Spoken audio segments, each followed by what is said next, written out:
It was awesome. I've got a form question for you, Joe. Sure. Just let you know, we're now live, guys. So this is all on YouTube now. Okay. Oh boy. It's probably Keep it not clean, Gary. Keep it clean. It's probably not achievable. I got the joining form for the hill walking club, and normally only one person joins, but of course there's options for a second person and 2 children.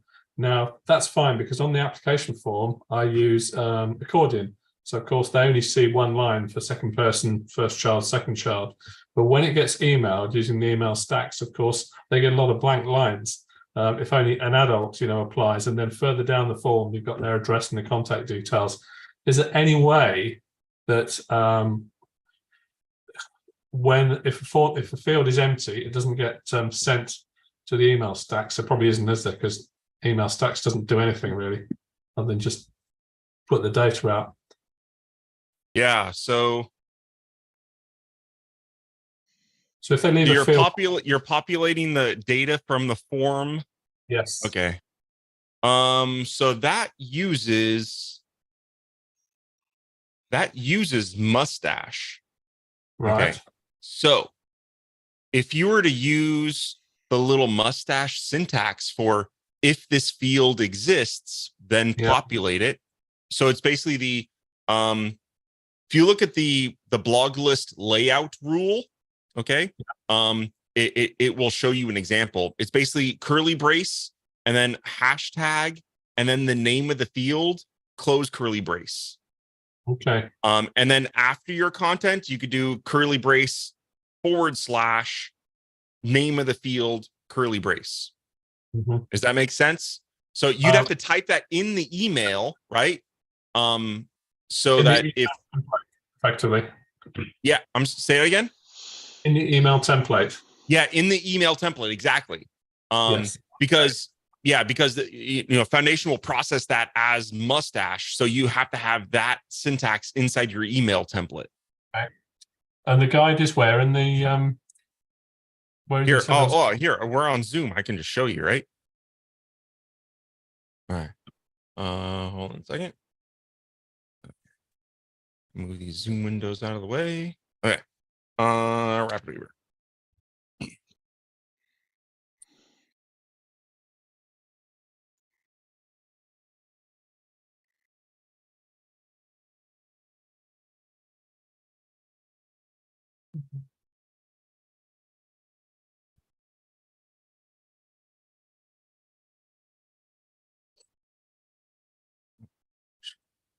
That. Okay. Let's just do a blog list because I know it's in an example is in there. Okay. Let's just get rid of that error. Okay. Layout rule. So if we add the layout rule, right, this is just to show you the syntax, right? Yeah. So it's 2 curly braces, hashtag, and then whatever the name of your field is, right? So this would be if archive has content, put archived in there, right? Okay. Now, this does use Twig allows you to do a lot more cooler kind of if statements. That doesn't use Twig. It uses mustache. Okay. Probably something in the future. Maybe we can migrate that to use Twig. Okay. But right now it just uses mustache, which it only has very simple kind of Boolean sort of interactions for logic. Okay, I'll have a play with that. I know it's number of times I've tried to do stuff, and then at the end you say, "Oh no, you can't do that." Yeah. I can have a play. Yeah, I would just add the way I would do it would be here. Let's add it. Let's open up an email thing. I don't have one that uses mustache right now, but here we'll just do a quick example, right? So here's the moving box email that I just sent out yesterday or day before yesterday. What I would do is I would just chuck an HTML stack. Okay. Just use an HTML stack and put it wherever you want. Oh, where the hell did that go? Okay. Oh, it's because it doesn't. I have an old version in here. Let's just do.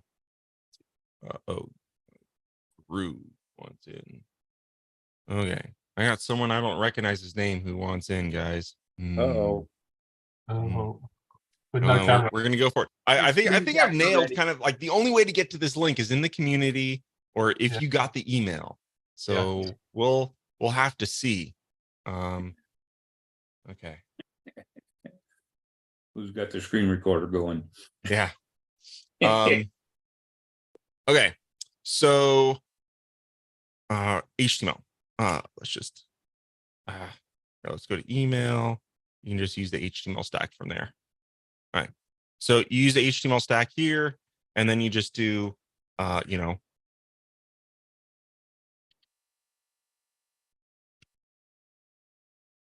so, you'd start, oops, I need 2, right?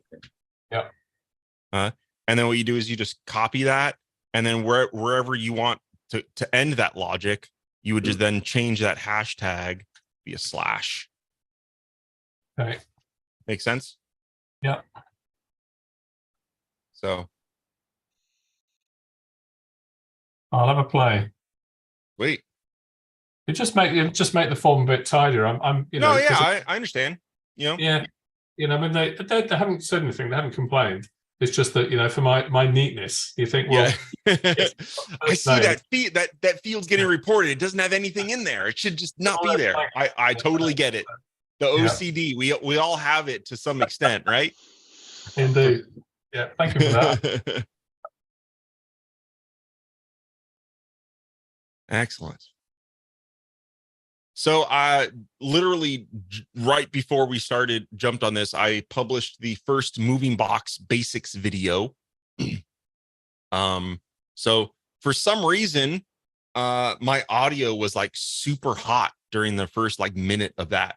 I have no clue why, but I didn't want to re-record it all. So it has about 30 seconds or so of my audio is kind of blown. You can still understand me, but it's just really blown out for some reason.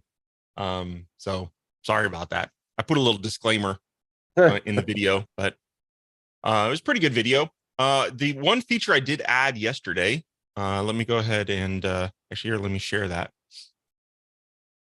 Let's open up that project file.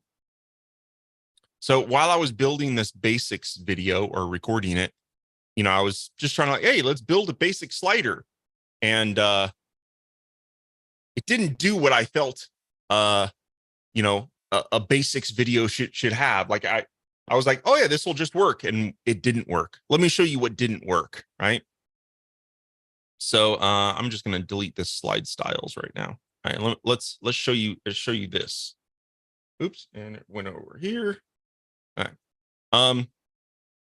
So I was building this slider, and it just has, simple text in 2 columns, and then it has an image, right? And then it has another text in 2 columns and a video, just kind of show you a simple, and this works, right?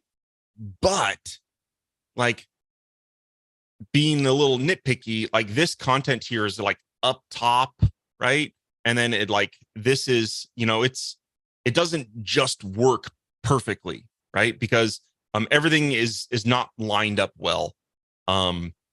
Because it would be great if this content here was centered. I know it's not the same slide height as the video and that image, but it would be great if this content would auto center. Okay.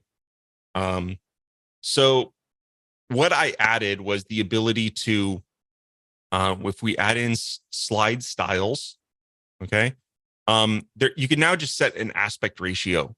Okay. So what you're doing here is you're just saying, make all my slides 16:9. Okay. So and when you do that, it'll center all the content for you as well. Okay. So now when we refresh this page, this content is now centered because the slide height has been set to a 16:9 aspect ratio.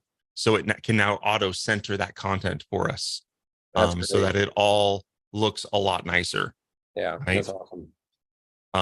So it was a pretty, I think, a minor thing, but I think it was just a nice thing to add.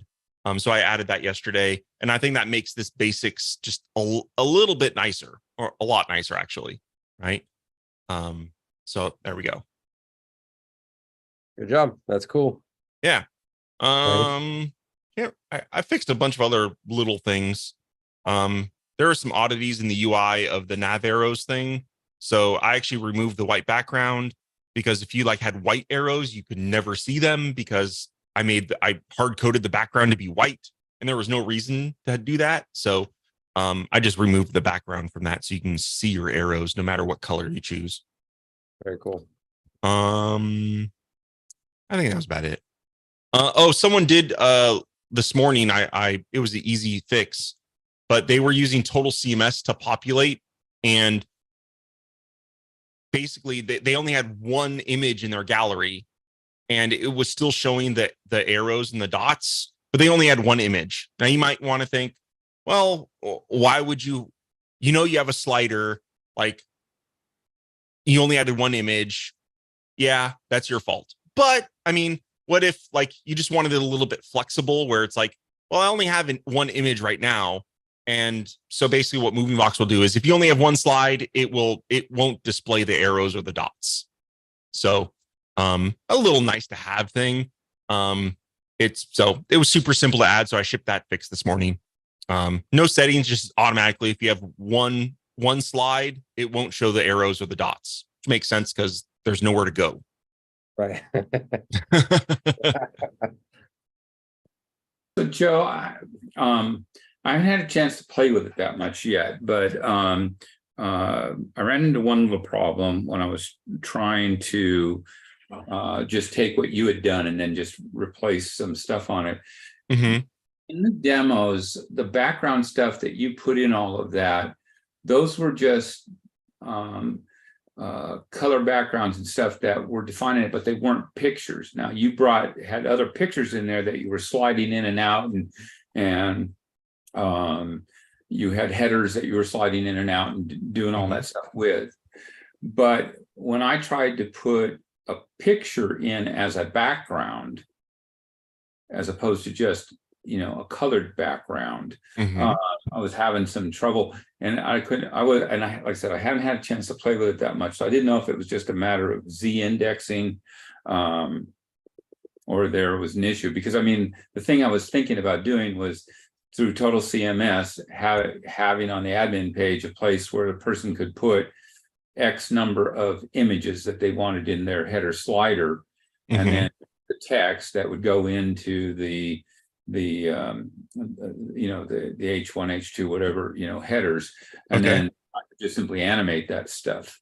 Okay. But, So, well, one thing. So, if you're using a gallery or a blog, or what are you building it in? Well, no, I was not. At that point, I was just simply using Total CMS and having a place where they would just drop the. No, image. yeah, but like, what are you using, a blog to generate that slide, the slider, or a gallery? No, it was. At that point, I was just using, let me think, when I did that, I actually just had separate fields there with different names on them. And yeah, so here, I mean, a simpler solution would be just to use, so right now I have it set to use blog posts. I don't think I have a gallery as a good implementation. So we'll just use this as an example, but the same thing is for gallery. Okay. Right. And basically what you do is you just point it to a gallery. They can upload as many images as you want, as they want. You can define what the maximum number is though. So like, if they can't add a slider that has 50, if you only want to limit it to 10, right? And basically what it will do is you just set caption to the caption. Okay. And what it will do is it'll automatically do what you're trying to build, right? Okay. So here, let's show you an example.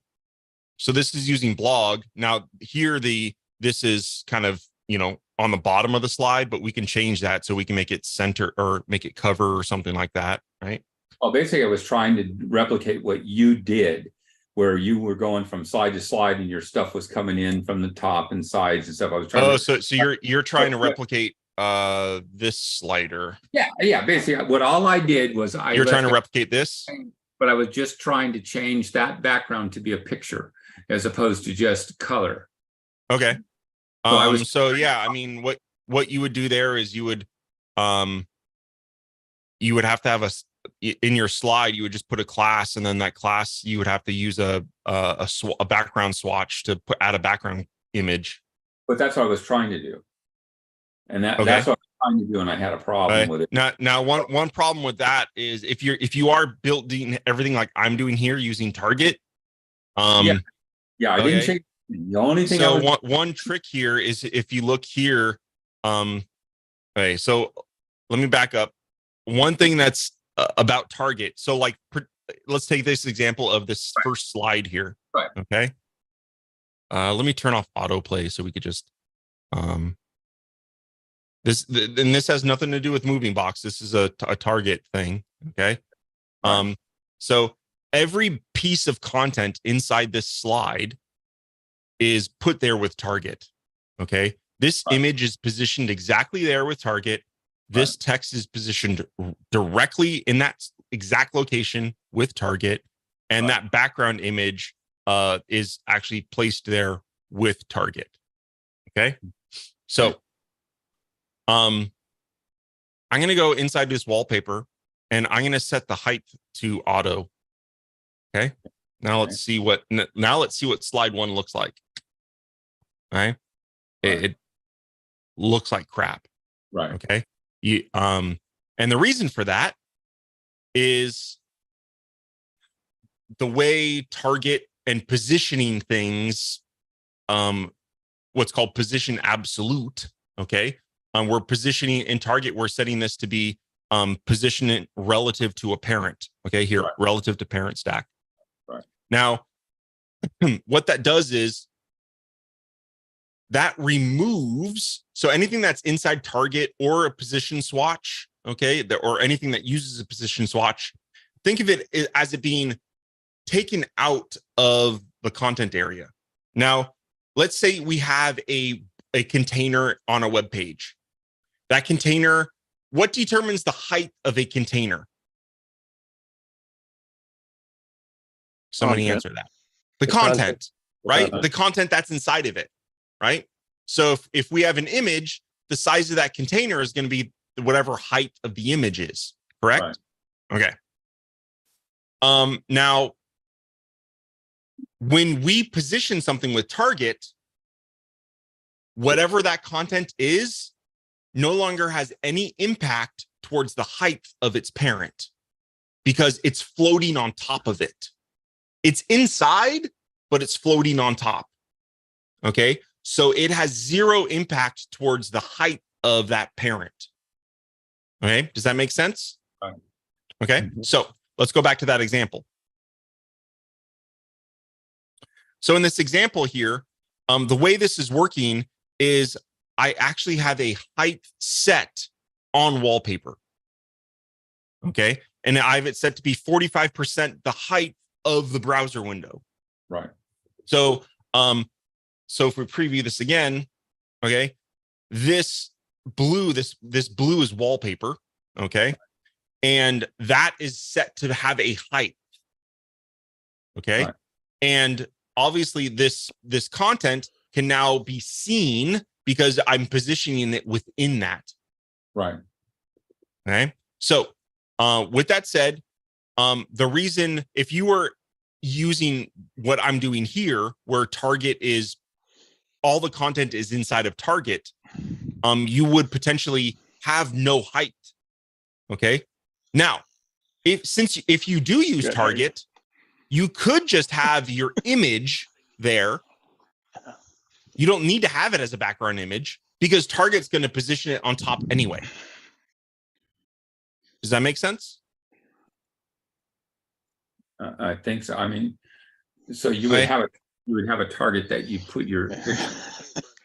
Okay, here let's build an example completely. This really has nothing to do with Moving Box, right? Let's just build an example here. Okay. So because I tried to drop a container in there or everything inside a container and apply a background image to the container and stuff. Right. Let's do Oops.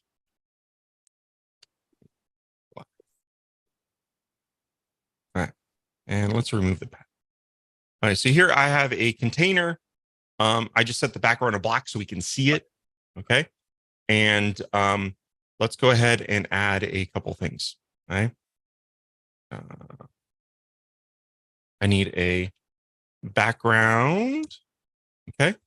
And let's just do my back. Okay. And we're going to do a background image. And let's just set that to be that. Okay. And what I can do is let's go ahead and I guess I was going to add I didn't need to make background black, but it's fine. Okay. So here I have a background image. Okay. And let's use target since that's what we were talking about. But same thing applies to a position swatch. Okay. We're going to set to be relative to parent stack. Okay. Container, we have to make sure it's set to position relative. Okay. And let's just add a header into this.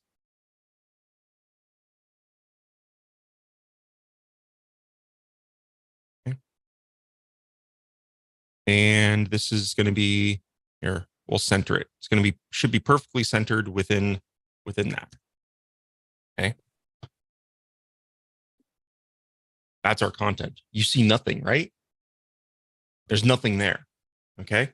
And the reason for that is technically this container has no content. Who wants to explain why we see nothing here? You're like, hey, Joe, I see content in there. I have a target and a header, but my web page is blank. Because the target is relative to the container, but there's nothing in the container to set the height of it. So it's kind of nowhere. Exactly. Okay. So there's a couple different solutions we can do, right? We can add a height to this, right? So we could do we can add a height swatch. Let's do my back. Okay. And we can give it a height, right? Let's just do like 50% of the browser. There we go. And there's my header perfectly in the center. Okay. All right. Now, this is a little complex, right? I mean, because we're using a background and then we have to set a height on that container. What if I just want the height based on my image? I just want to show the image and put stuff on top of it, right? There's a couple things you can do. Okay. First, you could actually do this with target all by itself. Okay. Target by default has a drop zone area. Okay. And what we could do is we could just take a picture stack and add a picture into it. Let's do the same picture. Okay. And target will then take this content and overlay it on top of that. Boom, done. All right. Here, let's go ahead and delete that. Okay. Boom, done. Right. So we could just use target for that. Target, super easy. Target, you put in the picture or whatever content you want, and whatever content is down here will go on top of this. Right. But let's say we wanted to use foundation for some reason, right? So we want to go back to the solution that we had, which is we want to use this container. I don't know why, but okay, let's do it. So let's put target. We're going to remove this background image because we don't want that. Okay. So what we're going to do is I'm actually going to put this picture inside of the container. And then we're going to put target. We're going to set that back to relative to parent. Okay. And we're going to chuck that under the picture. All right. So now I have a picture inside the container. I removed all those swatches. So we don't have, the container has no height set, and no background image. Okay. But it has content of this picture. And then we have target set. What do you think is going to happen? Anybody?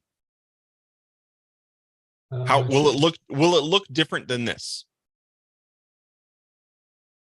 No. Nope. Correct. It should not look different than that. Well, the picture goes, well, we see black because it has a black background. Okay. But regardless, okay, we could just set this to be fill container and that'll fix that. There you go. Okay. So same exact thing, right? Now, you know, if we wanted to use a position swatch instead of target, okay, here, let's do that for fun. Say you don't have target, but you have foundation 6. Here we have a header. Okay. Target makes that super easy, but position swatch isn't hard either. Target does have some more advanced options for various things. Okay. Let's just call this V center, I guess. Okay.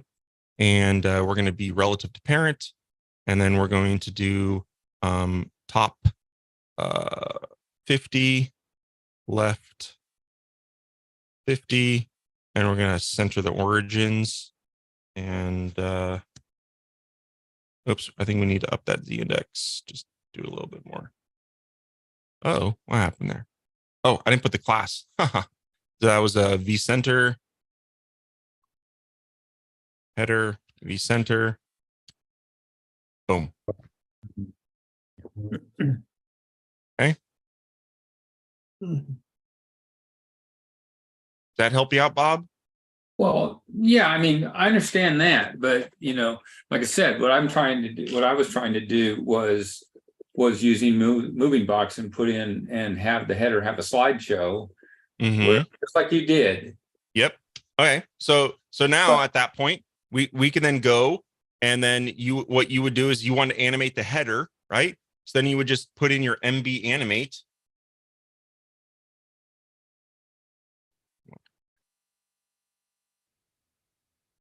There it is, MB3 animate, right? You would just chuck that on there and you'd animate your header in. Okay. And you'd set your animate to be whatever you want, whatever animation you want, and it'll do that. Okay. Here, let's. But then that's not, okay. That's still not a, okay. Now we go. All right. Come on.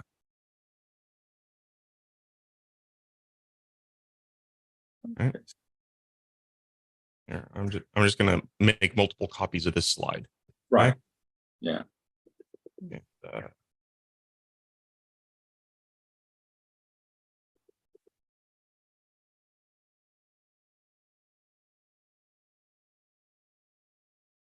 well, okay, so the auto centering that we have with the position swatch is being funky with the MB animate.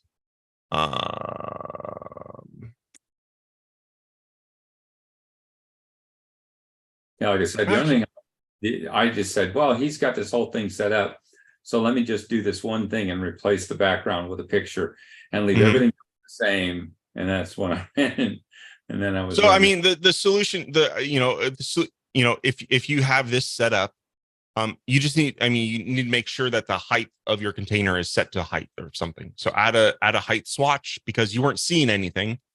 So, and that was what I was showing you. If you were just to add a height to the content, then you would see your background image and then all the content, all the targets inside of it and stuff like that. But like wallpaper doesn't, wallpaper is just picture. I mean, it's not. Yeah, but like I did with the container, I mean, fine, you use a container that has a background or even just add it to the slide. So the same class, just give it a height. Yeah, but I don't use wallpaper, right? You don't need to use wallpaper. I'm saying you're adding the background image to the slide, correct? Right, but when you then you give the slide a height as well. Right. Yeah, no, I understand that. I was just confused about when you click on wallpaper, there's no selection there for putting a picture in. So wallpaper doesn't support that. Yeah. Right. That's why I was saying. That's why I was saying instead of wallpaper, you would use your slide. Right. Yeah. Give your slide a height. Is that I would pull everything that's inside wallpaper out of that. Correct. And it would be inside the slide. Yeah, Yes. that's what I was just trying to clarify. Yeah. That's correct. Right. Yep. Okay. Yeah.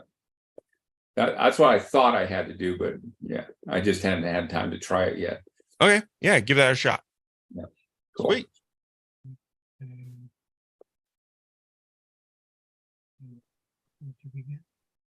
Yeah, positioning is always a confusing thing for a lot of people. You know, they're, you know, especially in time, you know, situations like that where you're like, I have content in there, but like the example of when we saw a completely blank page, you know, Right. that could be baffling. And so yeah, hopefully that sheds some light on the subject for you guys.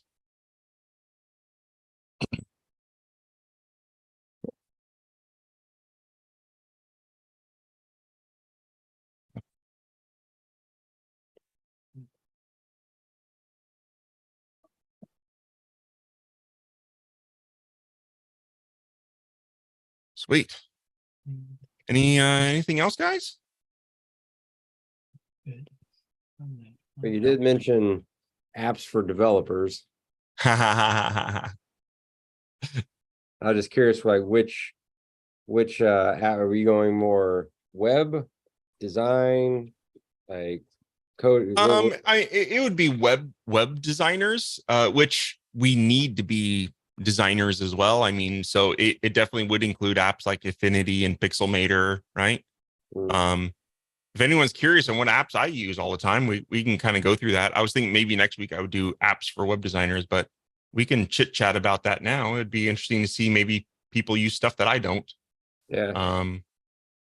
Especially since I mean, I literally just set up my new Mac. So there's a lot of apps I didn't install and some apps that I you know, I chose to move over. So what was that, you know? Yeah.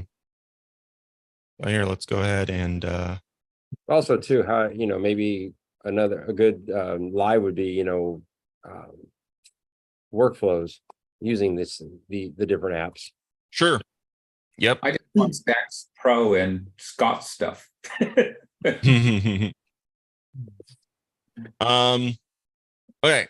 One blocker, I've been recently using that for, I don't know, past 6 months or so. I really like it. It is a nice blocker. One thing I do notice though with it is it blocks a lot of cookie notification widgets out there, including the one from RW Pro Dev, cookie.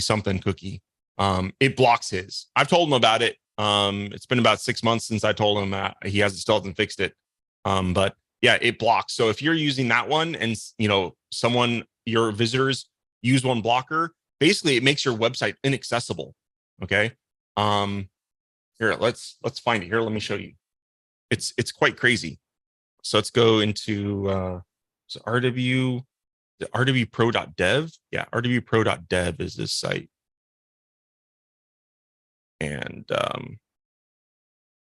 okay, so he has it on his site, on his homepage. Perfect, right? So there is a cookie window that's supposed to be showing right now, and it's not showing, and I can't do anything. There's nothing I can do. And that's because one blocker is blocking it, and his website's completely unusable. Yeah. Is, you know, and what's funny is like one blocker doesn't even let me. It took me a while to figure out what the heck is going on. Like I get support from a customer, and it'd be like, that means that he's controlling that. I'm sorry. He knows that you are using an ad blocker. I don't know if he knows, but basically it blocked it. So we could say view blocked requests, and it used, I guess he's using Tag Manager, but so yeah, it blocks it, and it's hiding some elements. I think what it does is it hides. Well, what the heck was that? Hide button toolbar, anything else? Oh, there it is. So it shows it's hiding this element. Correct. Okay. And all he has to do is like change the classes. Like he's using like a blatantly, you know, obvious class, like cookie notice is this class. All he has to do is like change the class to be something not obvious. Where a blocker will obviously block something called cookie notification, right? Like brownie So notification. yeah, you know, and so I mean, because I'll be honest, Cookie Jar had this early on as well, and I dug into it, figured out what one blocker was doing, and I just made it not obvious to it that it was blocked. You know what it was displaying, right? So so yeah, the workaround from the code perspective is easy, but unfortunately, you the users don't have control over that. So anyway, I hope he fixes it at some point. I noticed that as well, a number of newspapers, if you're not subscribed to, and you have an ad blocker, so they behave exactly the same. Yeah. Yep. Exactly.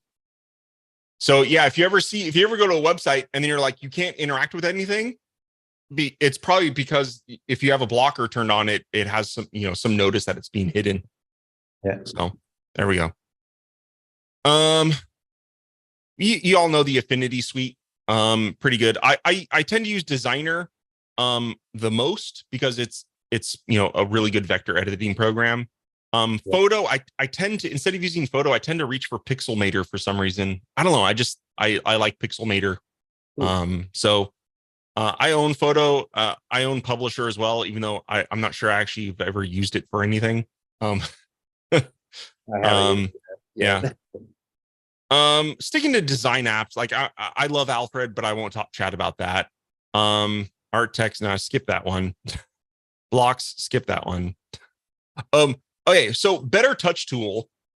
One of the I only use it for very few things. One of the things I do use it for, which absolutely freaking drives me bonkers, in Safari is I have a trackpad. I'm a trackpad user. Let me disable Better Touch Tool really quick. Disable. All right, so I'm going to disable it for Safari. All right, so that feature in Safari fucking drives me nuts. I hate that so much. Like I will accidentally pinch in Safari and go to this view like a million times a day, and it drives me bonkers. You cannot turn it off. Okay, but I like having zoom and pinch and zoom in other apps. But in Safari, that drives me bonkers. So how does Better Touch Tool do it? So basically, let me enable it again. Okay, so now I've enabled it, and now I'm pinching, it doesn't do it, right? So if we launch Better Touch Tool, all I do is I say inside Safari, pinch out and pinch zoom, does nothing. That's it. This app is totally worth it just for that one feature. Wow, that's annoying. Yeah. Yes. All right. There's medicine for that, Joe. Yeah, exactly. All right. Let's see. I not necessarily totally web designer related, but CleanShot is freaking amazing. Amazeballs. Dude.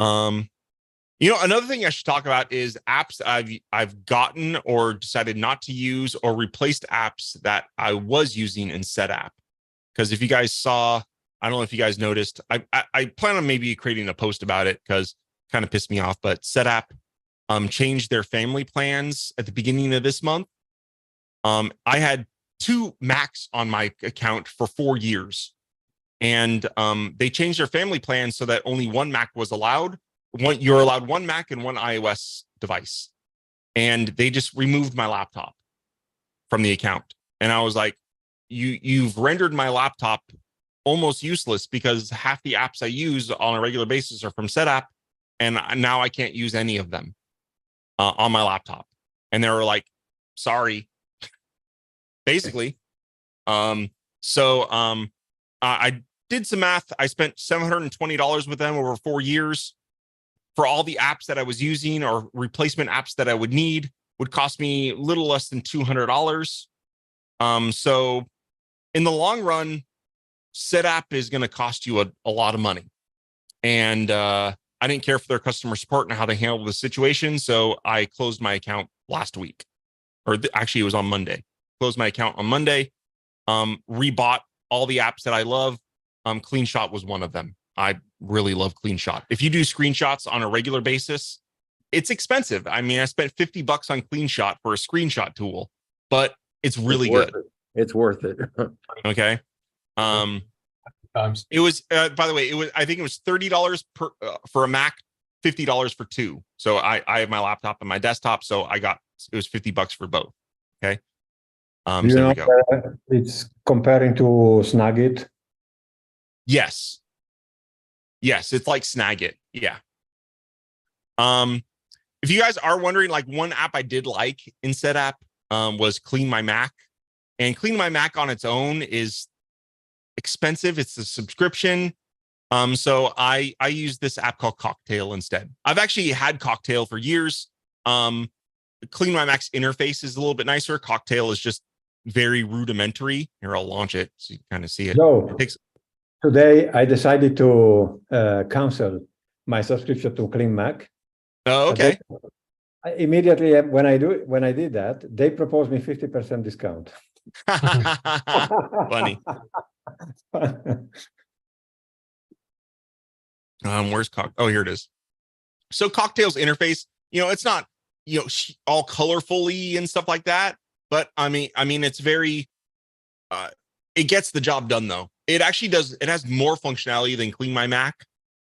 In some respect, it doesn't have the app uninstaller that Clean My Mac has, but it has pretty much everything else. And it has a pilot, which is like their automated, thing that's run all the scheduled tasks and stuff like that. So, but this developer is extremely active. He always releases and updates, releases updates and fixes and new OS releases. So it's a highly active developer. And it's a one-time purchase. So I think it was like $39 for 5 Macs or $20 for 1 Mac. So yeah. Yep. Okay. But getting back to web developer stuff. This is a cool app. It's quasi for, I guess, web designers or web developers, but it allows you to basically do pretty images of code. Okay. So it's a useful one. Kodai. I liked it. I think it was like $5 on the App Store. Okay. I just put a free app on Cleaner in the chat. Oh, okay, cool. A long time. Nice. Just quickly, does anyone know of a good app for ripping music off of your iPod? Because I've got like 5.5 days, 24 hours worth of music on my iPod, and the hard drive that I had it all on disappeared. Oh, so the hard drive on the iPod disappeared? No. My iPod's got everything on it. Uh-huh. So I did have it on a hard drive, but I can't find it. Oh, okay. So I want to get it all off the iPod. I would get there's several. I don't think I have any. Like there's several iPhone viewer sort of. Every time I download one, they're all different. And oh, really? Josh is a guy I would ask. I'm not sure if he's probably not here today because he's tooling around London. But Josh. Yeah, I would ask Josh. He's good at stuff like that. And he did something with like old iPods. He had like a little side project that he was building something for old iPods. So I think he's kind of in the know for that. So I would definitely ask him. Okay. Thank you. Yeah, I did that iPod just the other day. But I Googled, I can't remember what I did. It was a long, convoluted process about disabling your library in iTunes and accessing it, etc. It did work though. Cool. But, yeah, it was cheaper than an app. Yeah, cool. Dash. I mean, I'm kind of mixing web developer, web designer here, but this is a great app for like if you want to search for HTML, I don't know, a form, right? And you just want to learn more about various things through HTML or JavaScript or CSS. Let's do like CSS background, right? And you want to see all the background stuff for CSS, right? It basically all it is a document explorer that all this documentation is available for free online, but I love, and it has the Alfred integration, right? So I could do like CSS and then do, background, and I could do background clip back. If I'm like, oh, what's background size? I forget.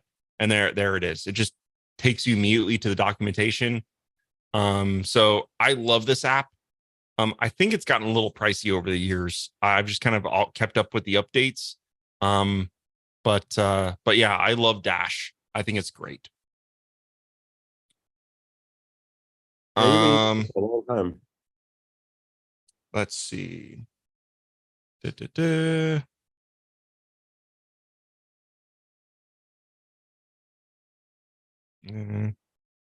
I showed Fake a couple weeks ago. It's not necessarily a web designer thing, but that's that kind of the web automation tool. It's pretty cool. Obviously you need all the various browsers, right? So Firefox, Chrome, you need all that shit.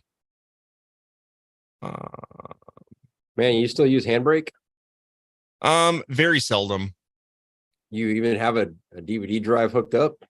No, I don't actually. I was like, you're going old school. Oh, Hazel is an app that I use for the app uninstaller.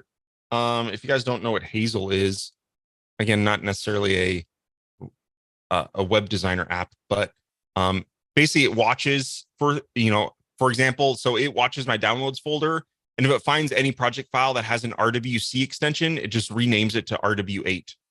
Love it for that. That's freaking cool. But in its preferences, it has an app sweep. So if you just trash any app, it'll automatically prompt you to clean up all the other files for the app. So that's a nice feature of that app as well. Right.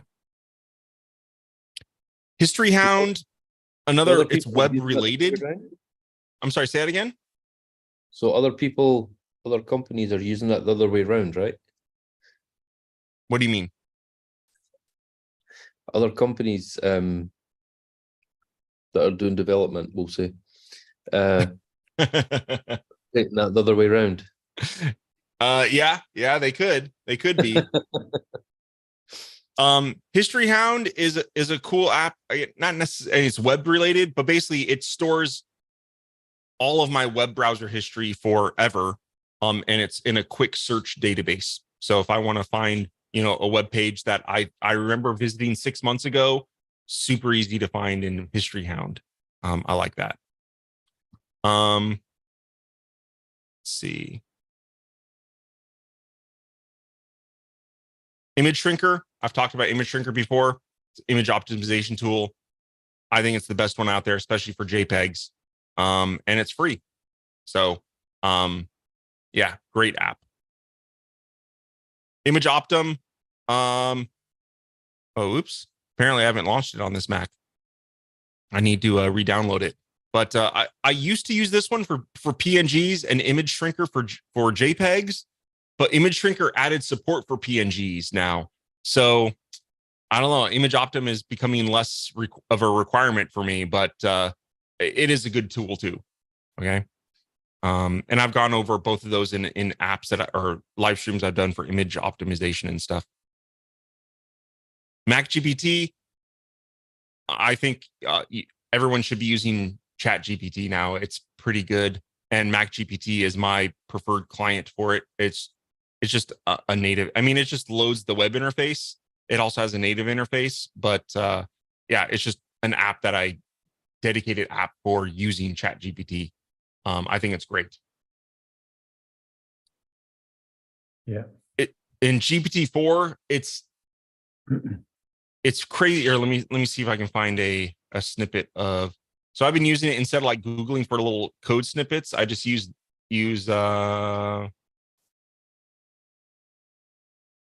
oh, here we go.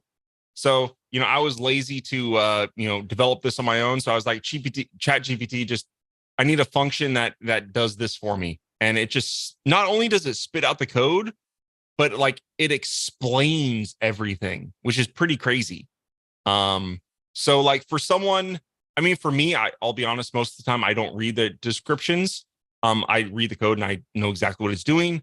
But for the average person, like being able to read an explanation about what every line of code actually is doing is pretty cool.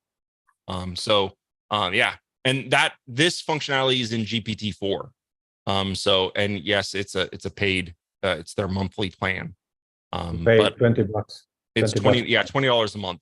Although I've heard they're moving to a pay as you go thing, an option as well. So you only pay for the actual times you use it, which could save you a ton of money. I haven't looked into that yet though.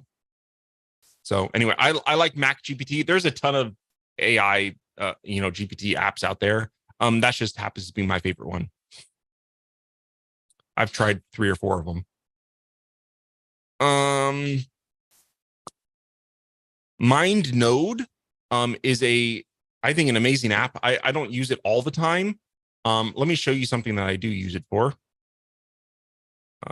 No thanks. So I use it for things here. Let's show you like where is it? This one's good.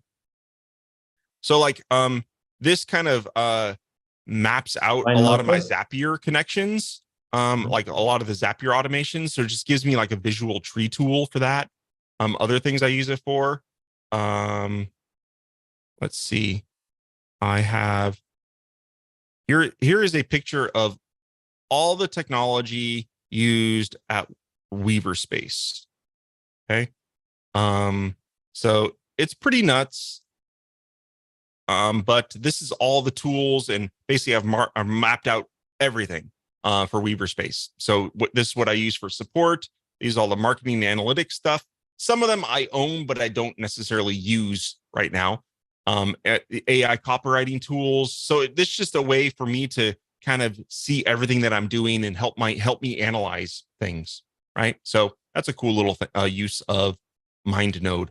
Now, MindNode does have, I bought it early on, and so I got grandfathered into some features that I think are only a part of their subscription plan now. So that kind of blows, but it is a really good app.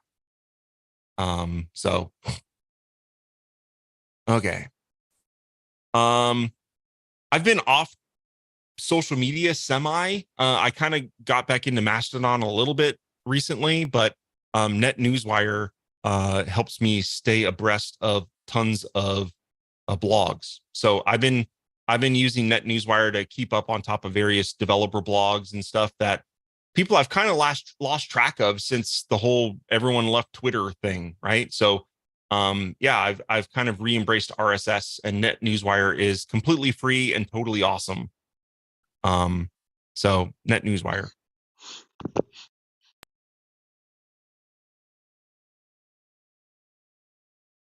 If you guys are bored off your ass, let me know if you have any questions. Let's see. I do use Aura to help me track. Here, I'll show you. So Scott was actually today asking me about PageSafe 2 and what the status of that was. So this is where I keep logs of all my product ideas and kind of keep track of everything. So here's Moving Box and ideas and bugs, and this is where I file all that stuff. And I do it. I have a little table per product of bugs and feature ideas that I'd like to do. So this is where all that happens. It's all done via Aura. So you can put notes and stuff in there too, Joe, or just? Yeah. So I just go in here and I can add whatever notes I want for everything, and I could give people access to this, so they could see, but I don't know. A long time ago, if any of you have been around that long ago, I used to have a public view of my bugs and issues. And it got annoying because some people were like, they wanted this one thing. And it was just like, is this done yet? When's he going to do this? When are you going to do this? And they would just constantly just post up asking questions about it. And that just got annoying as hell. So yeah, it's no longer public. So do you use this to like plan out your features and? Yeah, so I've dedicated for Foundation 6. I've dedicated like big, huge things for Foundation 6 and Total CMS. I have dedicated ones, and then stacks. I have, as you see up top, a list per stack. And then at the beginning, a lot of times I'll just add quick things of things that I think they might be quick things, maybe things I'm going to do super quick. And then I just have ones out here for one for every single product. So there we go. Is that a paid stock? I'm sorry? Is that a paid stock? A paid app? I'm not sure. I bought it on AppSumo a long time ago. And I think they have a free tier. To be honest, I think I paid for it, but I think what I use it for, you could probably use it for free. So yeah. But it is a web app. I mean, their app isn't, it's just like a web hook into their, if you log in online, this is all what you see. But they do have an iOS app as well. Mm-hmm.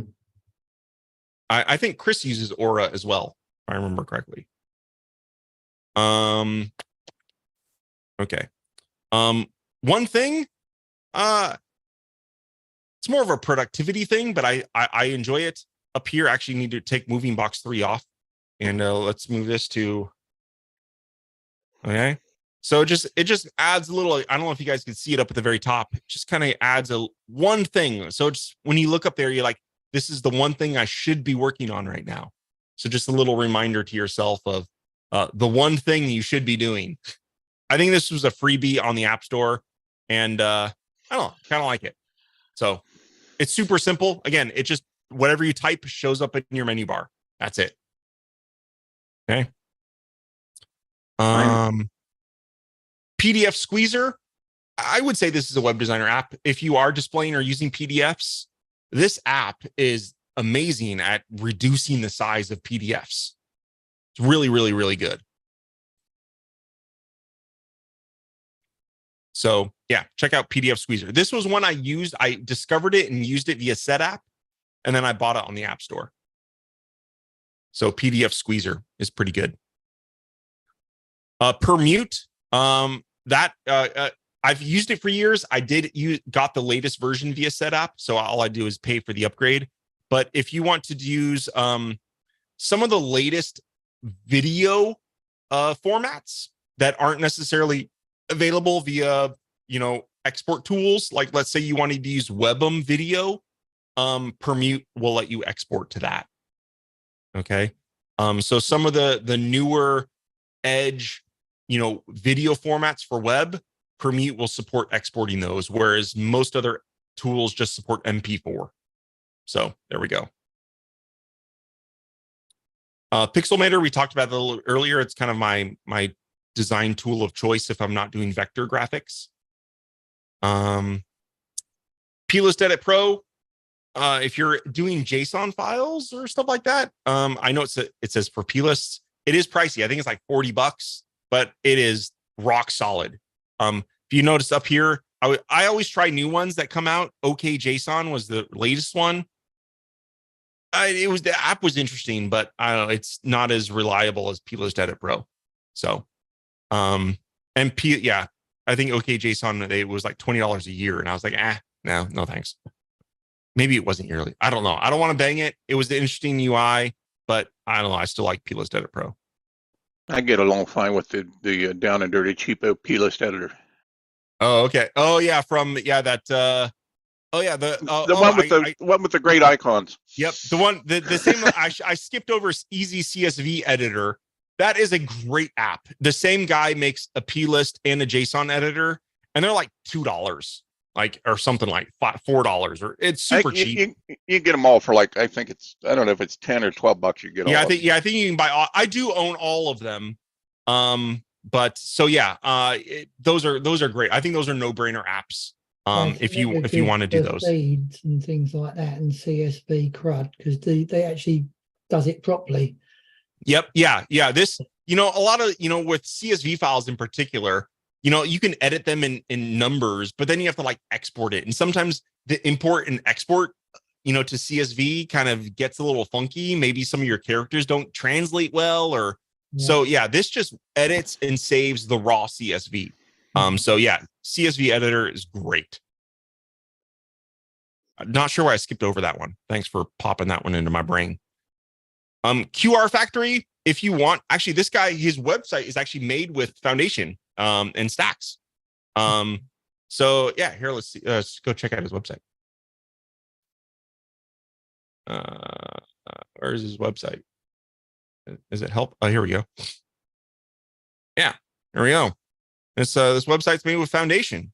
So yeah, he's got a bunch of apps, and yeah, QR Factory is a good app if you want to make QR codes. I know I do have a QR stack, but yeah, if you want to make QR codes and export them to an actual image, pretty cool, good stuff, good app.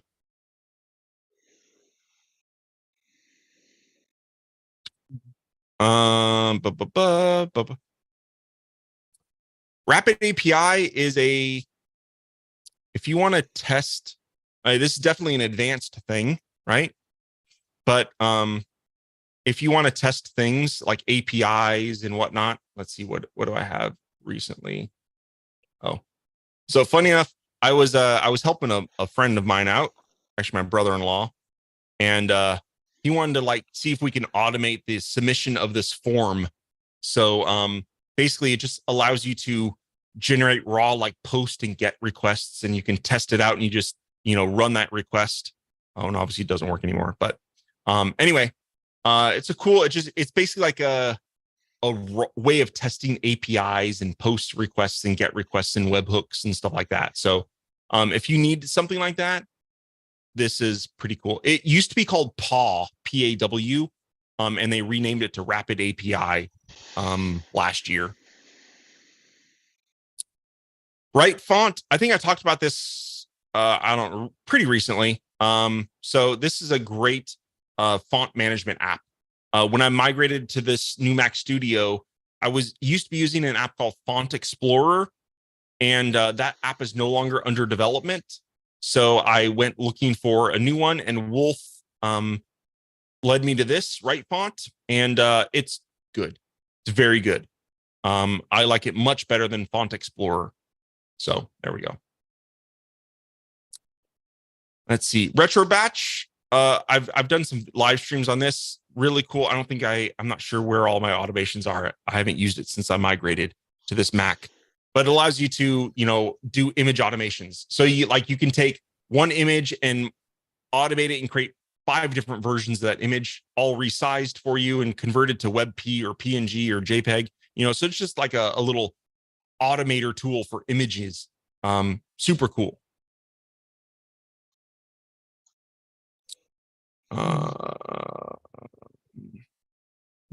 I tried to use Does anyone here ever use Solace? It's like it's a tool that lets you see, and it doesn't resave your formats. I decided I didn't like how the tool was working, but it's kind of like RapidWeaver simulator tool where you can have multiple windows and preview like mobile and tablet and desktop all inside here. But the app, the UI is just horrible. It's just not nice to use. So I really wanted to like it, but it's just too cumbersome. So anyway, ditch Solace. And look, I can't even quit it. Oh, I have to cancel that prompt. There we go. It's by the same developer as Blocks. So yeah, similar UI. I don't care for it.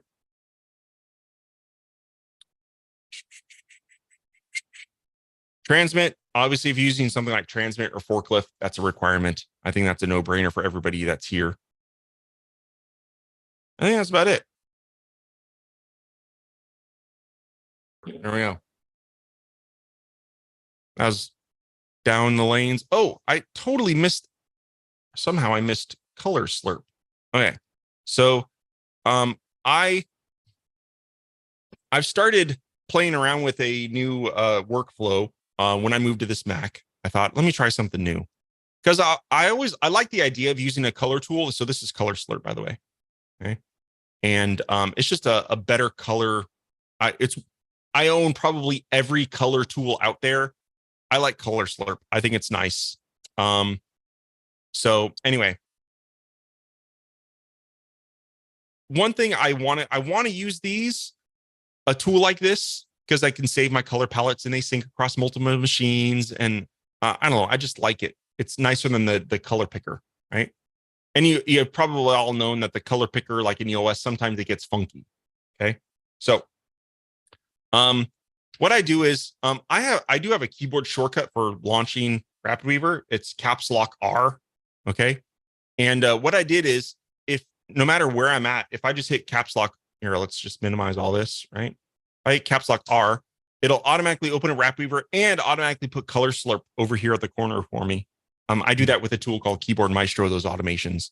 And what I've decided is, whenever I'm at a color wheel, let's find a color wheel. All you have to do is you take a color. Let's say I want this color. You just drag it onto the color wheel here, and it works. Okay, so I could just take this color and plop it on there. I don't need to go into the color picker at all, right? I already have my colors saved here, and I can just be like, oops, select that, bloop, there we go. So now this isn't a feature specific to Color Slurp. I know it works in at least many of the color apps. Okay, but yeah, I just think that I'm going to try that as a workflow. I'm liking it. Every now and then I'll still click on this just as a force of habit. But yeah, I do kind of like the idea of just having my colors here and then dragging them up and over. So anyway, it's a cool little idea.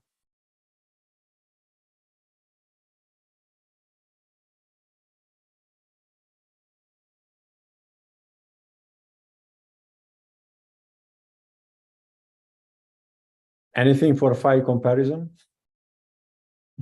Anything for file what? If you want to compare different files or different versions, you have versioning probably. Oh, okay. Yes. So what type of files? Mainly code, I suppose. Okay. Yep. Coding. So if you want to do that, I do have an app for that. And I did skip over it.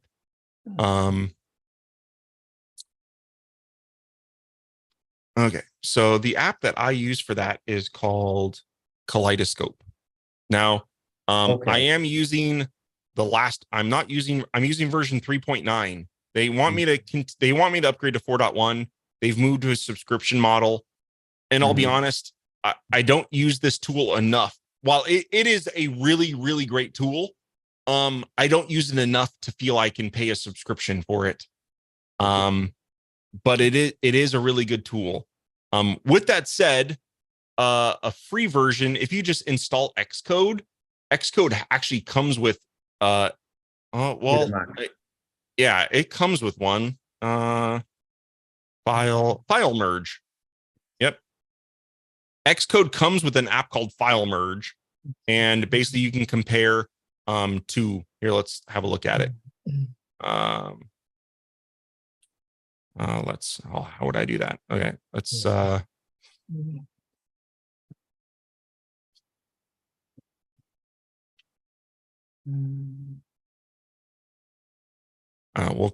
we'll compare this one, and then on the right side we'll just compare this one. They're completely two different files, but it will show two different, obviously this is not very exciting, but it'll show you all the differences between two. So if you install Xcode, this File Merge app does a decent job. It's probably what I would recommend. I'm not even sure you can buy version 3 of Kaleidoscope anymore. It does do comparison of images as well, actually, which is interesting. I'll be honest, I never use it for that, but it's an interesting feature. Yeah, Kaleidoscope is now subscription based, and luckily I own the version 3, which is no longer. I probably don't plan on upgrading to version 4 until this app no longer works on my machine. So good question though.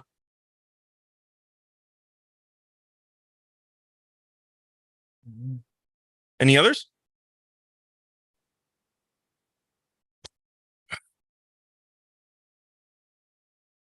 You've been busy setting up that new machine. You enjoying the studio? I am, yeah. It's everything just works well and it's fast, I have tried Stage Manager. I don't know. I don't think it's for me. Yeah. maybe if it had a little bit more options, it could be interesting. But right now, it's just, you can either like turn it on and off, and that's it. It doesn't. I would actually like it right now. Like I have two displays, and it treats them both separately. Okay, like it has a stage manager instance for my right display and a stage manager for my left display. I actually think it would be interesting to have it merged so that, you know, I can have a set of windows on both displays. And if I switch to a different stage manager, it switches the windows on both displays.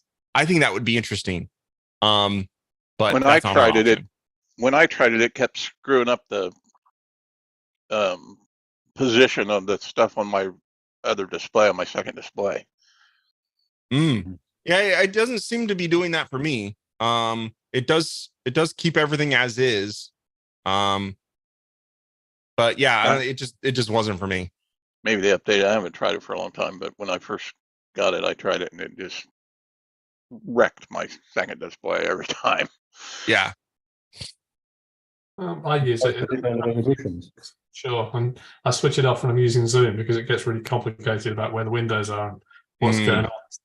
But normally I have it on and I have a different Safari window for each instance. Although some I have multiple tabs anyway. But yeah, you're right. It sometimes it's odd. You'll get half a display on one screen and not on the other screen, or as you launch something on your main screen and it comes up on the second screen. So it just looks a bit unfinished. Yeah. Sometimes, and also sometimes I'll want two app windows together, but then sometimes I don't. And like undoing the stage manager groupings is like, it's kind of a pain in the ass. It's too much mouse work and whatnot. So yeah, I just, I turned it off. I don't think it's ready for like more advanced workflows. I can see it for like maybe my wife or maybe a simple user that, has a ton of windows open, and only uses one at a time. Yeah, my wife uses it. It works great for her. Yeah. Yep. Yeah. I use it on the iPad as well, but only when I'm using the Magic Keyboard. I don't know. Okay. I've never used it on the iPad. Interesting.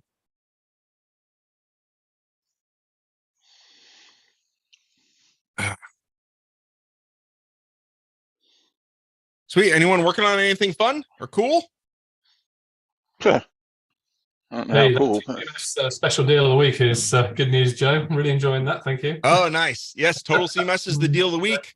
Every now and then, one of those comes up. It's a real winner. Yep. It shows up. I think I checked. It was last April was the last time it showed up. So that was about 16 months ago. So yeah. Next week there'll be people asking, I missed it last week. Can I have it this week? 100%. 100%. Is that completely random, or there is an algorithm? Is that completely random the way that discounts are applied? Or? Yes. Yeah. I didn't intentionally. Like it doesn't come up this week, and they're scheduled 6 or 7 months in advance. Yeah. Yeah. Right. However, you can bribe his son. He is the one that sets him up. I'm glad you said that, Scott. And if you've got his email or phone number.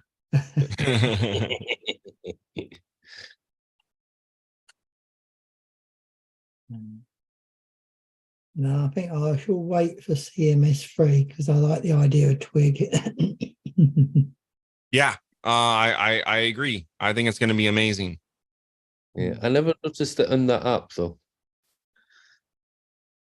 You never noticed what in the app? In your app where you had all your stacks that you I even checked the site to make sure you didn't have it separate. Nice. I talked to Chris earlier about this, but do any of you guys want to chime in on like an interface option type of a thing? I'm building a stack and a set of stacks, and I'm trying to decide for the developers how to build out the stacks. So let me share my screen and I'll show you what I'm talking about.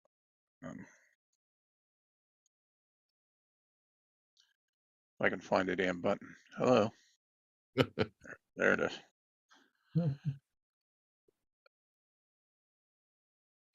So I'm building out a set of stacks to do this type of thing, right? So the question becomes, and when I was talking to Chris about this, so the question becomes, you have all these options up here, you have all these pieces, right? And so the question becomes, do I build a stack that says, you know, a display stack for if you're logged in always, or if you're logged out, that has a drop zone in it, and then let you drop these individual little data stacks inside that? Or do I build these little individual stacks and just put a control in them that says, show this if logged in always or logged out? So I'm trying to decide the best way to build the interface for the developers. Anybody want to chime in on that? Then the other thing is a benefit of the if logged in stack, right? Let's say that would be that they could leverage that to add other things, display like add a other text box things or whatever, right? Yeah, right. So they can customize the layouts, or if they wanted a border around the avatar, they could chuck it in a container or something like that, right? Right. So I think that is a more extensible way of doing it. Like, when would you ever want to display just the avatar when you're logged in? You know what I mean? Or yeah, when would you want to maybe never, yeah. But yeah. But for things like say I'm going to make all the buttons a drop zone, so you can use your own button or your whatever, an SVG or whatever you throw in there. Right? Okay. But maybe you want the report button to be allowed whether you're logged in or not. But you don't allow the reply or the share button if you're not logged in. Now, this is, you probably might hate me for this one, but why not just do both? Right. So if they chuck in a dislikey and a like emoji, they would have an option to always show or not only show when logged in. But then if you add that if stack, then then they'd be able to add more content to it.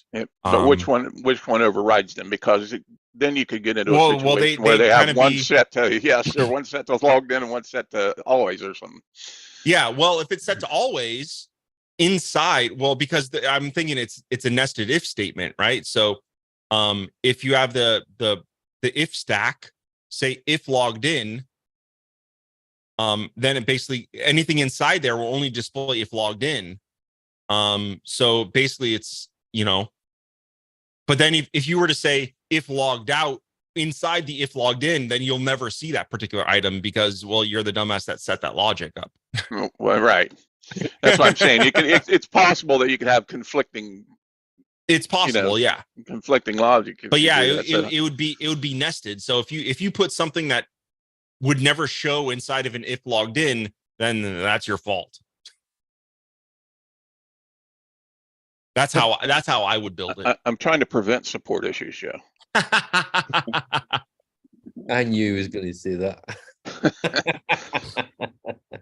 Anybody else have an opinion on?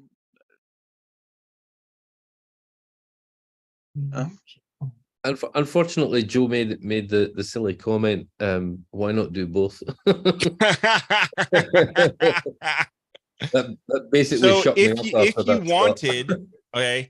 So if you want to get super fancy, Scott, and help with support, what I would do then is inside edit mode, you could add logic where you could like style something red in edit mode if like that logic is doubled up. So like if you have a logged out inside of a logged in, you could build out some sort of class logic in there inside edit mode that would then style something red if you have something built in. I think that's I think that's going too far. Yeah. But it is possible. Does that make sense? You know what I mean? Yeah, I know what you mean. But yeah, like a Scott's an face idiot is trap. saying, "Yep, that Scott just went bigger." So I just before I'm getting ready to build the front end part now. I got the back end all done, but I'm trying to figure out, the best way to deal with it, or do I make these, obviously these are all going to have to be like child stacks. Yeah. Yeah. I know how. Okay, a simple way to do it in edit mode. What I was kind of thinking of. So let's say you just have a tooltip on the bottom, or a red piece of text that says, your logic currently, this will never be displayed, whatever, right? Basically, because you have three options. You have always, logged in, or logged out, right? Mm-hmm. So by default, that little red text is display none.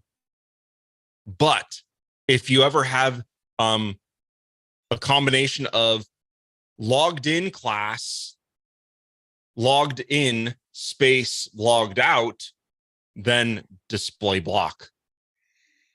You understand what I mean? So basically, your if statement will have a class for logged in, always, logged out, and then all those child stacks that could potentially be inside would have the same classes. And if you just build out logic of, well, you can never have a logged in and logged out, then it's really logged in, logged out, logged in. That's really it, right? Yeah. So if you ever have any of those combinations, display that red block. Does that make sense? Yeah. Yeah. Because if you have it set to always, but you're inside of a logged in statement and you have it set to always, I would think that's a default behavior. Like I would think that's okay. Right. Yeah. I think always is just that, always. Is exactly right. So it's more for, so for instance, you would more or less always probably show. Now you may never put the stack on for avatar time or name or whatever. Yeah. Right. Mm-hmm. But you would, in general, you would pretty much, I would think the behavior you would want is always show the comments, right? Mm-hmm. But only let them rate them, or only let them reply to them, or only let them share them. Yep. If they're logged in. That makes sense. Perfect. Yeah, I like that. Yeah. And then the other question becomes, that I asked Chris about, I'm going to put a limit on the depth of nesting. What do you think that should be? And so what, in other words, you'll be able to reply to this, and somebody could reply to the reply. And then theoretically somebody could reply to the reply to the reply. And so on and so I would forth. only allow 2 levels. That's what Chris said. Okay, cool. See, I'm worth something. Yeah. Yeah. Okay. Not much, but I'm worth something. Yeah. I'll be honest, like even on the Weaver Space community, you can go 3 levels deep, pretty much. I dislike that. Yeah. What I said. I think it makes it harder to keep track, to tell you the truth. 100%. Yeah. In the old system where everything was on the same level, right? Yeah. So yeah, now you can go 2 levels deep, and it drives me bonkers sometimes. It really does. Especially like when people reply to something and they have like it right in the middle and they're replying to something old. Like then you're like, what changed? What's the new comments? And you got to like surf around for them. It kind of drives me nuts.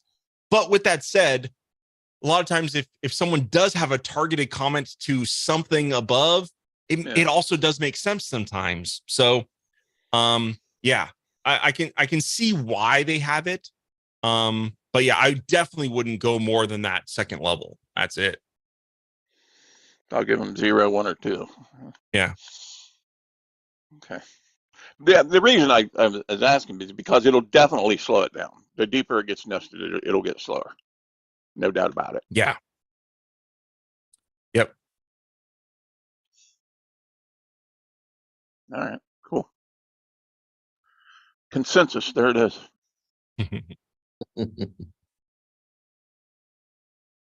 Don't get me wrong, I'm gonna do what I want anyway, but I just curious.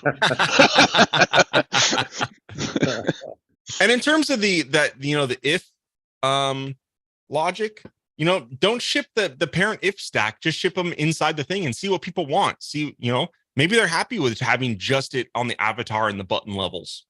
I mean, that does make it simpler, right?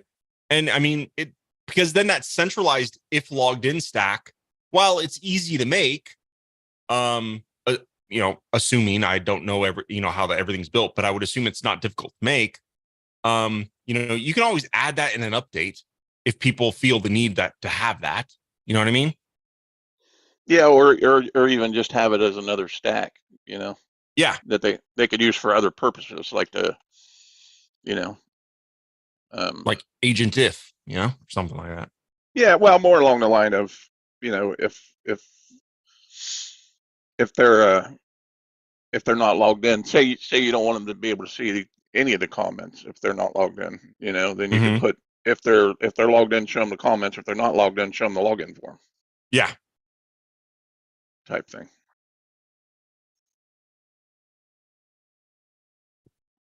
Yeah, this isn't going to be a full blown, Weaver space type thing. This is going to be a way to add, comments to a blog post or a page on your site. Oh, don't be fooled. People will try to create Facebook with this. They're gonna be like, Well, how can I yeah. create a Facebook competitor with this tool? Well, you can, but it's going to be running SQLite, so better keep the user base down a little bit. Yeah, I always love it where over the years people are like, how do I create I want to create a site like eBay with Twitter. Yeah. I'm like, dude, like, I am going to put I did put limits in. I did put a thing in for them to limit the number of characters too, so they can pick 150 or 300 or 500 or whatever. I think I put 4 or 5 levels in there, so to limit the number of characters allowed. What else did I put in, Chris? Oh, I put in a thing that will automatically show the character count when you type in. Oh yeah. And then I did a thing that will, if you turn it on, will convert. If anybody puts H1 or H2 tags in, it'll convert them to H3 and 4. So you don't have a bunch of H1 tags on your page. Oh, I put in a thing where it'll automatically, if somebody tries to put in HTML, it'll or JavaScript or whatever, it'll automatically close it in the code block. Something else, I can't remember what the other thing was. Suppose Chris will be doing the video. Eventually. Eventually. Oh yeah, speaking of videos, Joe, I'd like to tackle that video wall thing at some point. Doesn't have to be now, but okay. That's because I think it's a multifaceted thing. It's API key and whatever. I don't know what those PHP errors are. Well, you're getting a 500 error, so you got to look in your server log and see what that is. Yeah.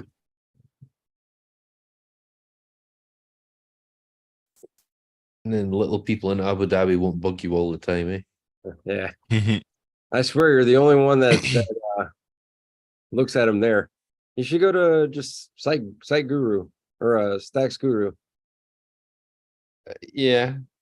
But I know you've done them, so I know where they are. It's like Joseph.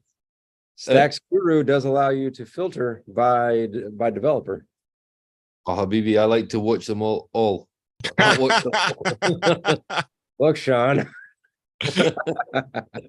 So what's going on? It's working in one place and not another one, Chris? No, so I had 4 different video walls and I had them separated out by a playlist. So for the different, products, and all of a sudden they were all not working. So I replaced the API key because I actually did recently have an issue with my Google Maps API key. And so I replaced them and all of a sudden just one of the video walls was working and then none of them would work. And so it's a very odd thing. I deleted the folder. I mean, I started from scratch, basically, almost across the board without rebuilding the entire site. And, new API key, new project, new everything in the Google side. and then or the YouTube side, and then yeah, still won't work. I don't get it. I'll figure it out, or we'll figure it out. Maybe this Friday. Yeah. Well, Joe, thanks for giving me the afternoon off, buddy. I love it. I have one quick public service announcement here. I want to show you something that oh wait, I gotta wait a couple minutes for this web page to load. Yes, I did just said a couple minutes for this web page to load. Wow. Must be one of mine. Not the page that shows all the emojis, is it? Oh, That my page literally God. takes 20 minutes to load. Dude. I don't think I put that one in the description of that video, Scott. I couldn't do it. I didn't want to trick people. That's terrible. And that's the official page. I know. That's just that is a landmine right there. You click on that and you're just done. Oh, Joe, I can tell you made my day today. When this was going to be a hangout, I was so happy because on Friday I won't be able to come. I am making my first ever trip to Uzbekistan. Ooh. Yeah, ooh, I'm shitting myself. Look out for the Afghan terrorists. Exactly. Okay. And it's actually right in the south of Uzbekistan as well, so it's right next door to Afghanistan, and I am pooing myself. Well, if you get captured, tell them you can't miss the hangout. So Yeah, exactly. you came from the hospital, we get him from the cell. Okay, everybody. So this website here, okay, What's he called? it uses a it's now this isn't about the website itself, it's about the hosting company, okay? And what this hosting company is doing is the entire web page is loaded inside of an iframe. Oh no. Okay. So if you look, this web page is just an iframe, and the iframe is pointing to this subdomain of ipage.com. The hosting company is iPage. Okay. Oh, God. And basically, and this guy, he spent like a 3-year deal for like $500 and something. Oh, ouch. And they're loading his entire web page into an iframe. And I mean, and to the average person, you might not know. I mean, you're just scrolling and you see the web page, right? But why is this bad? This guy is getting 0 SEO juice from Google or anything, because Google won't look inside iframes, and his entire web page is not hosted on his domain. It's hosted on a subdomain of the hosting company that is then iframed into his domain. It's not even secure. The SSL is not even working. That too. But I just wanted to show you this iframe thing. Please tell me he has control of his DNS. I don't know that. Do you know who he is? Like, yeah, he the post is on the community. Oh, okay. And I told him flat out publicly on the community. This happened a couple days ago. It was a post about JavaScript, some JavaScript errors he was having, and I discovered this, and it was like, dude, like, you're getting like 0 SEO. Your hosting company is like, I was like, if you look at the ipage.com, I mean, they're like $2 a month hosting, but somehow he signed up for a 3-year deal for $500. I don't know how that happens, but that's the kind of shit GoDaddy pulls. Exactly. So be aware of ipage.com and any other hosting companies. If your website's getting loaded into an iframe, like, that is just shady and underhanded, and you need to find a new hosting company. So Wow. I know. Yep. Pretty bad. Oh, criminal. Yeah, it's pretty bad. Not only are they charging him through the nose for hosting, but like, it's just all kinds of bad. That's just all kinds of bad across the board, and just 100%. That is not even, that's well below board. What would be the very, very bottom. Yep. I like that. Wow.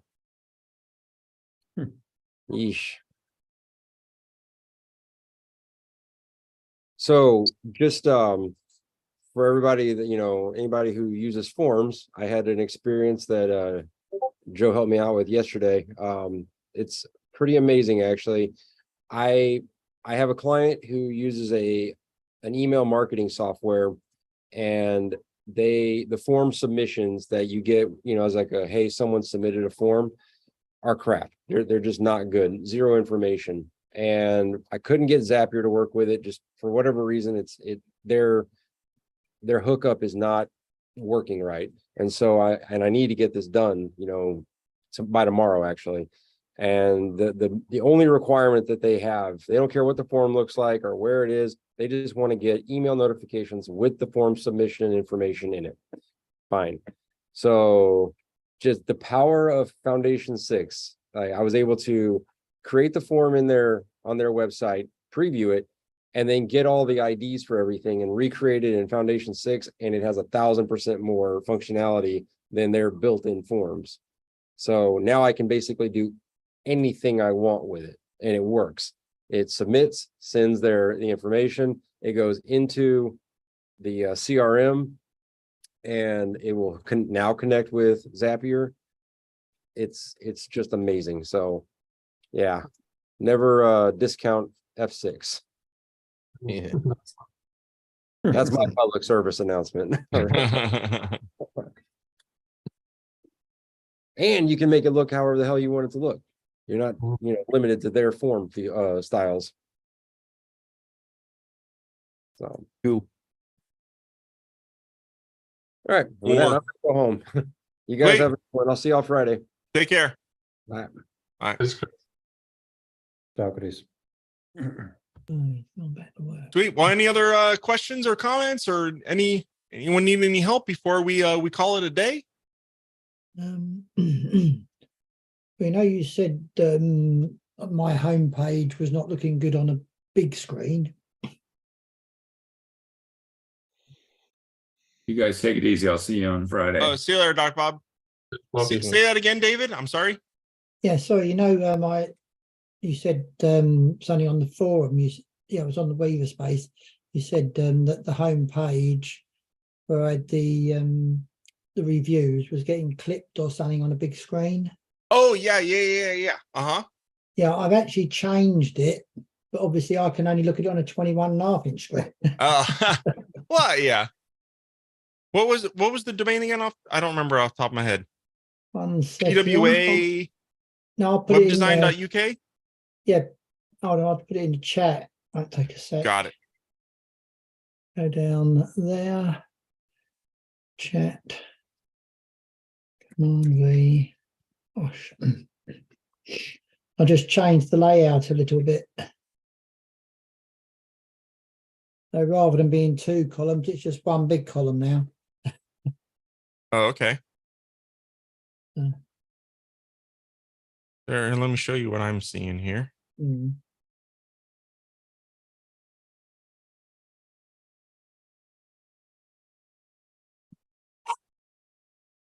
Oh, my gardener's here and my dogs are flipping out. So if you hear them barking, I'm sorry.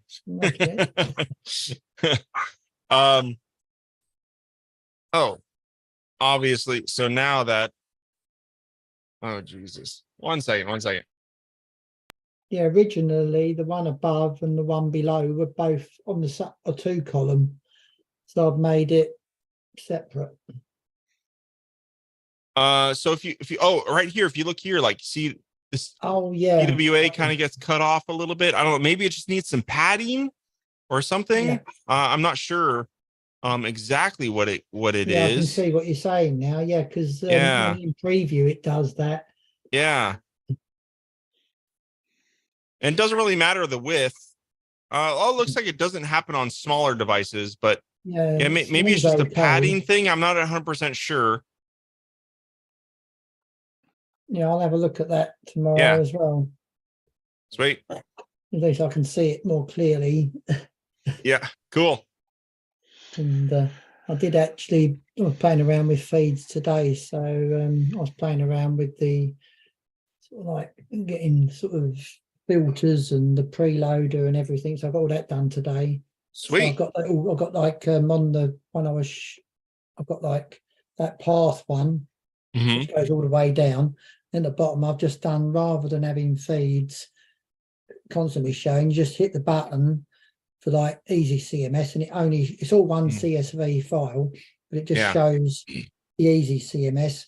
Hit the total CMS, it shows the total CMS feeds, e-commerce, and then CMS free coming soon with Twig.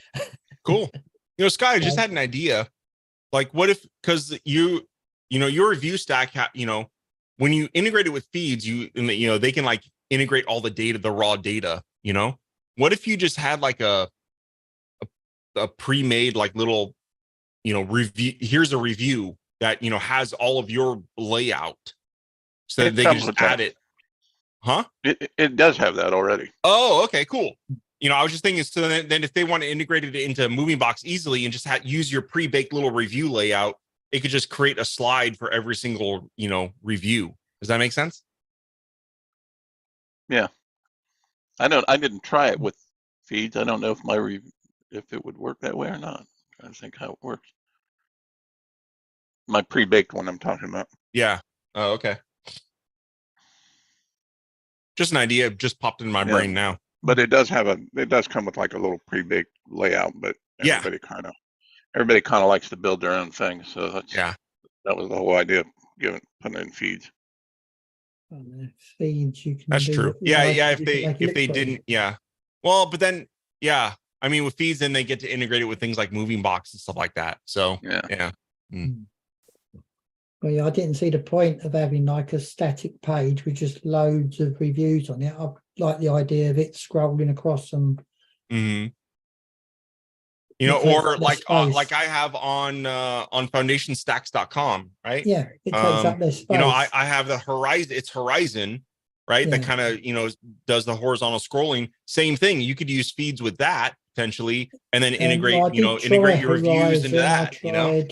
I tried Horizon, it didn't work so well. Feed Movingbox seemed a lot better. Exactly. Yeah. Cool.